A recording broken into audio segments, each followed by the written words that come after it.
toast, and the moment of truth has arrived. Welcome to the first debate night of the 2016 presidential campaign, live from Quicken Loans Arena in Cleveland, Ohio. I'm Megyn Kelly, along with my co-moderators, Bret Baier and Chris Wallace.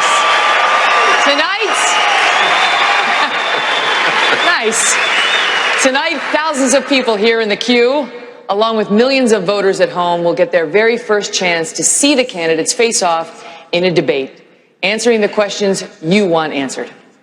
Less than a year from now, in this very arena, one of these 10 candidates, or one of the 7 on the previous debate tonight, will accept the Republican Party's nomination. Tonight's candidates were selected based on an average of 5 national polls. Just a few hours ago, you heard from the candidates ranked 11 through 17, and now the primetime event, the top 10. Also of note, Fox News is partnering for tonight's debate with Facebook. For the past several weeks, we've been asking you for questions for the candidates on Facebook. Nearly 6 million of you, 6 million, viewed the debate videos on our site, and more than 40,000 of you submitted questions, some of which you will hear us asking the candidates tonight. As for the candidates who will be answering those questions, here they are, positioned on the stage by how they stand in the polls. In the center of the stage tonight, businessman Donald Trump.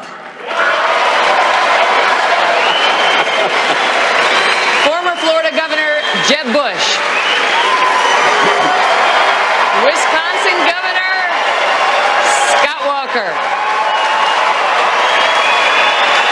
Former Arkansas Governor Mike Huckabee. Neurosurgeon Dr. Ben Carson. Texas Senator Ted Cruz. Florida Senator Marco Rubio. Kentucky Senator Rand Paul. New Jersey Governor Chris Christie.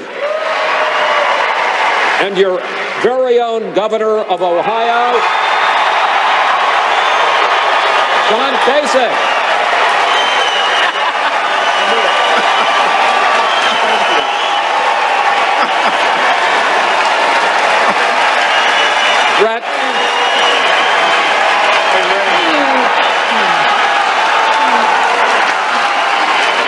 Bret, I think you would call that a home field advantage. It might be. It might be. We'll see. Listen, the rules. Some objections coming. It might be. The rules for tonight are simple.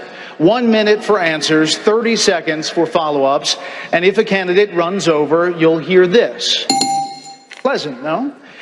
We also have a big crowd here with us tonight in the home of the Cavaliers, as I mentioned. And while we expect them to be enthusiastic, as you heard, we don't want to take anything away from the valuable time for the candidates. So we're looking for somewhere between a reaction to a LeBron James dunk and the Cleveland Public Library across the street. Somewhere there we'll find a balance tonight. Without further ado, let's begin. Gentlemen, we know how much you love hand-raising questions. So we promise this is the only one tonight, the only one. Is there anyone on stage, and can I see hands, who is unwilling tonight to pledge your support to the eventual nominee of the Republican Party and pledge to not run an independent campaign against that person? Again, we're looking for you to raise your hand now. Raise your hand now if you won't make that pledge tonight. Mr. Trump. So, Mr. Trump, to be clear, you're standing on a Republican primary debate. I fully understand. The place where the RNC will give the nominee the nod. I fully understand. And that experts say an independent run would almost certainly hand the race over to Democrats and likely another Clinton. You can't say tonight that you can make that pledge. I cannot say. I have to respect the person that if it's not me, the person that wins. If I do win and I'm leading by quite a bit, that's what I want to do. I can totally make that pledge. If I'm the nominee, I will pledge I will not run as an independent. But and I am discussing it with everybody, but I'm talking about a lot of leverage. We want to win, and we will win. But I want to win as the Republican. I want to run as the Republican nominee. So tonight you can't say if another one of these. This is what's wrong. I mean, Okay. This is what's wrong. He buys and sells politicians of all stripes. He's already, Dr. Paul. hey, look, he's already hedging his bet on the Clintons, okay? So if he doesn't run as a Republican, maybe he supports Clinton or maybe runs as an independent. Okay. But I'd say that he's already hedging his bets because he's used to buying politicians. Well, I've given him just- plenty of money. Just to be clear, you can't make it. We're going to move on. You're not going to make the pledge I tonight. will not make the pledge at this time. Okay. All right. That's what. Gentlemen, our first round of questions is on the subject of electability in the general election.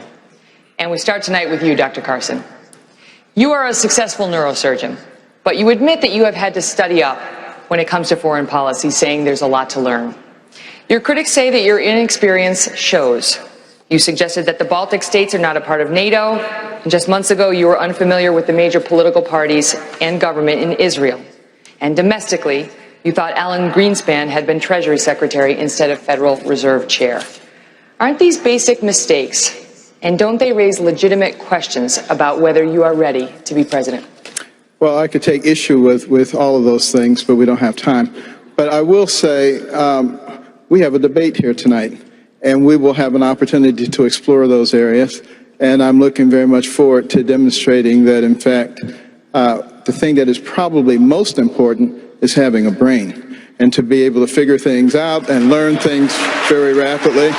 So, you know, experience comes from a large number of different arenas. And America became a great nation early on, not because it was flooded with politicians, but because it was flooded with people who understood the value of personal responsibility, hard work, creativity, innovation, and that's what will get us on the right track now as well.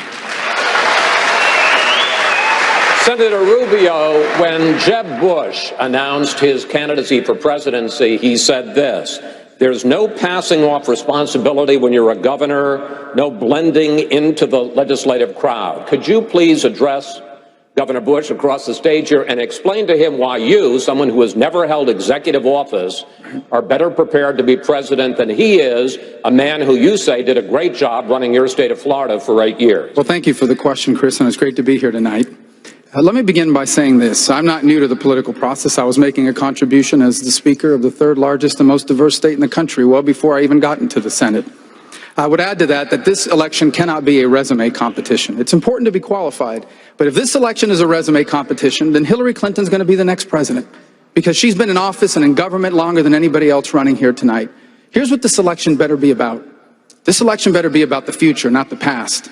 It better be about the issues our nation and the world is facing today, not simply the issues we once faced. This country is facing an economy that has been radically transformed. You know, the largest retailer in the country, in the world today, Amazon, doesn't even own a single store, and these changes have been disruptive. They have changed people's lives. The jobs that once sustained our middle class, they either don't pay enough or they are gone, and we need someone that understands that as our nominee. If I'm our nominee, how is Hillary Clinton going to lecture me about living paycheck to paycheck? I was raised paycheck to paycheck. How is she going to lecture me? How is she going to lecture me about student loans? I owed over $100,000 just 4 years ago. If I'm our nominee, we will be the party of the future.